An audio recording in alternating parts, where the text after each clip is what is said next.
Deep in the mountains of Laos, nestled in a small Hmong village, lived an old woman named naim tsov. Her name was whispered with respect, for she possessed a kind heart and a profound gift for healing with herbs. She was the village's heart, mending bodies and spirits with remedies passed down through generations. But time, as it does for all, caught up with her. When naim tsov grew old and weak, her last breath was a gentle sigh, and her time in the world of the living came to a quiet close.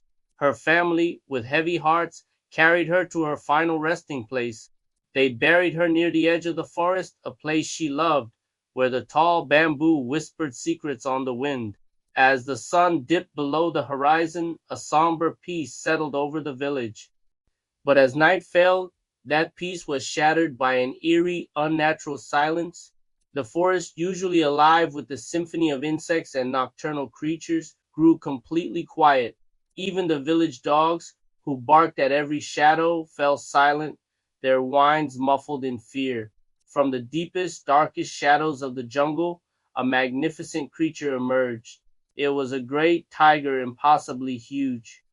Moving with a silence that defied its size, under the faint light of the moon, its striped coat seemed to glow with an otherworldly luminescence. Its eyes, however, were the most terrifying and captivating feature. They burned like two smoldering coals full of ancient power and intelligence. The tiger padded silently through the village, its destination clear. It walked straight to the freshly dug grave of naim tsov. Without hesitation, it began to dig. Powerful claws tore at the earth, sending dirt flying into the still night air. The beast worked with a frantic, focused energy, faster and faster, until the old woman's body, wrapped in its burial shroud, lay exposed beneath the pale, watchful moon.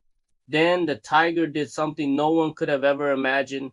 It sat back on its haunches, its fiery eyes fixed on the still form of the old woman, and began to chant.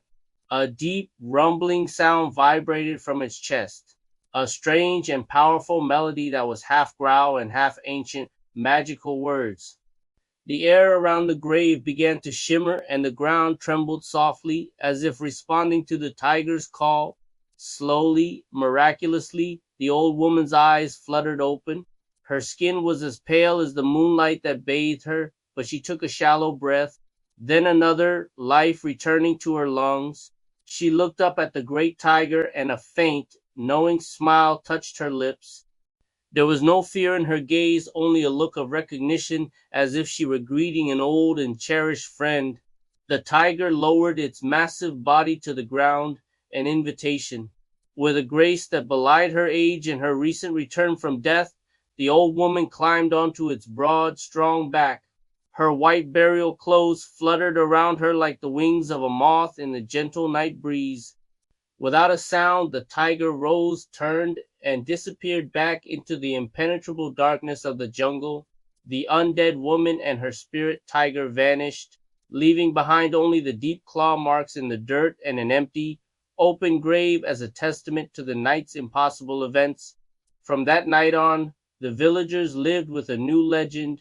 Sometimes when the moon is full and the air is still, they hear a tiger's powerful roar echoing through the hills. And if they listen very, very closely, they say you can hear another sound carried on the wind, the faint, gentle voice of an old woman calling softly, "Don't be afraid. I'm only passing by." Thank you for joining me on this journey into the heart of Hmong folklore. If you enjoyed this story, please give this video a like and subscribe to the channel for more tales from around the world. We'd love to have you in our community. Until next time, stay curious.